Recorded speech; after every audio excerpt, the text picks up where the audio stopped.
What's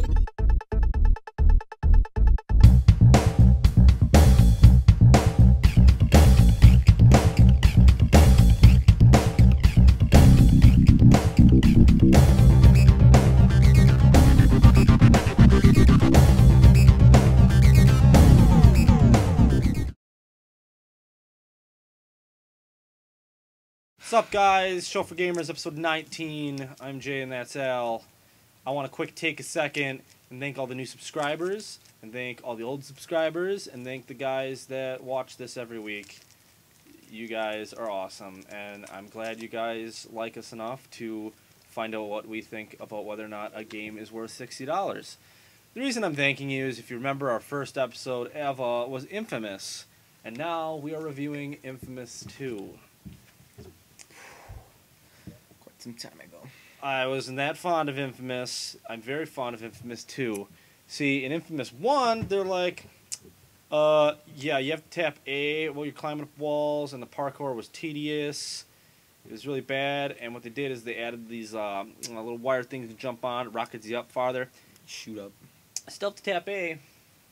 Really? Don't know why they didn't change it. Why couldn't you just change that and made me... Anywho, and I got bored within like a couple hours because I'm just shooting lightning the whole freaking time. Now this game is cool because, you know, they're like, hey, pick choices and whatnot. That affects what powers you can unlock. And then on top of that, the story makes you kind of pick which way to go with some certain characters. You get to swap some powers. So you can either have lightning and ice, or you can have lightning and fire, or you could have, you know, the good lightning with the fire, or you could, you know what I mean? Like, it's... depends upon how you play, what you do.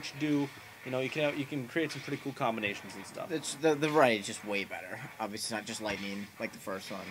Story's great. A lot more different. Cole McGrath is back. He's in Numeris, which is kind of like Louisiana. So shout out to all my Red Stick brothers. That's pretty fun. I mean, but you're doing kind of the same stuff, helping civilians or not helping civilians, sucking out their bioenergy or not sucking out the bioenergy. But basically, there's a bad guy in this game, and he has a power, and he's creating some monsters, and you got to fight the monsters. That adds a little bit more dynamic to just fighting the same dudes running around with shotguns and grenades and whatnot trying to kill you. But anywho's, I mean, in general, I think one of the biggest changes I like of Infamous 2 is there is user-generated content, and there's user-generated missions, and they're made by Sucker Punch, and they're made by people like you. You can go in there and make your own like little missions. There was kind of like this. Play this one guy's mode. It's like I was stuck on a street, and he threw like tons of freaking of the monsters at me. It was like, kind of like a horde mode, but just like all at once, one big pack. And I was just like, oh my god, just trying to like rip things apart and everything. So that was fun, and that's good because if you're jumping around, trying to fight in shards to, you know, bring your energy up, trying to find the collectible bird stuff that, you know, add to the story. If you're jumping around and getting a little bored of that, you can just go play, you know, user-generated stuff. It'll be fun that way. Either way, there's a lot of replayability here because you can either play through the good side, play through the bad side, play through the good side, play through the bad side. Either way, you know. Both.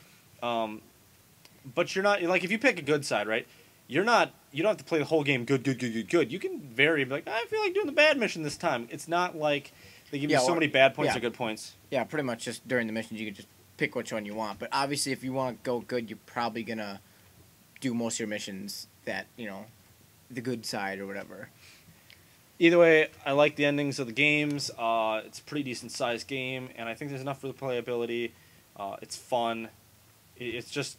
generally, this is what you want when you want to play a single-player thing. It's like, boom. And obviously, if you like the first one, this one has all improvements, and, you know, it's... big time better. Yeah. Basically, the two main things that people complained about was the parkour and the just lightning powers, and they added onto that stuff. Yep, so they added more powers, and the parkour's still a little...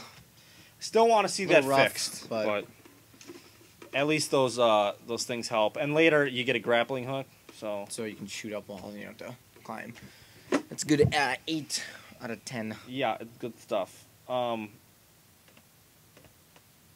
First Templar is finally coming up next. Then we got some Dirt 3, Alice Return to Madness, Batman. It's all gonna be good stuff. Yeah, and then we got a whole bunch coming up.